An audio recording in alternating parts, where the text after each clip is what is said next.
Nơi sơ xây đóនេះថ្ងៃនេះខ្ញុំមានវីដេអូបង្ហាញមួយទាក់ទងជាមួយ ChatGPT អញ្ចឹងទាក់ទងជាមួយ AI គឺតែងតែមាននៅការឆ្លើយសំណួរនៅរាល់ question របស់យើងតែងតែមានចន្លោះប្រហោឬក៏ខុសអញ្ចឹងដើម្បីឲ្យយើងឆ្លើយនៅសំណួរទាក់ទងជាមួយ AI ឲ្យបានត្រូវយើងត្រូវ provide នៅព័ត៌មានមួយចំនួនទាក់ទងជាមួយសំណួរដែលយើងសួរទៅឲ្យ AI យើងអាចបដូរពីការសួរសំណួរទៅលើ AI យើងអាចឲ្យ AI ជួយទៅលើធ្វើការ summary ឲ្យយើងក៏ដូចជាឲ្យសង្ខេបឬក៏វិភាគនៅទិន្នន័យរបស់យើងបានតែ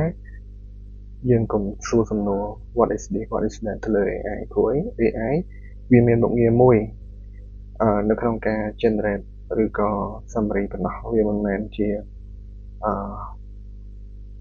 វាមិនមែនមុខងារដូចជាទៅលើ Google ដែលអាច search បានទេព្រោះ AI វាមាន limit របស់វាអញ្ចឹងបើយើងសួរនៅលើសំណួរឬក៏ question ណាទៅលើ AI ខ្ពស់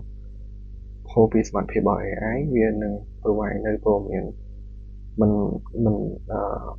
meet ទៅតាម requirement របស់យើងទេអញ្ចឹងតែងតែមានចន្លោះប្រហោងណាមួយទៅលើសំណួរដែលយើងសួរហើយអញ្ចឹងដើម្បីយើងត្រូវឆ្លើយសំណួរដើម្បីយើងទទួលបានព័ត៌មានត្រឹមត្រូវអញ្ចឹងយើងត្រូវ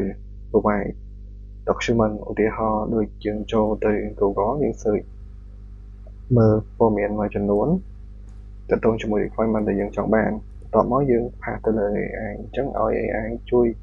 summary ឲ្យយើងនោះវានឹង provide នៅព័ត៌មានទៅត្រូវ summary ឲ្យយើងទៅតាមអីដែលយើងចង់បានហើយអញ្ចឹងនេះគឺជាចម្លើយឬក៏វិធីសាស្ត្រដែលល្អ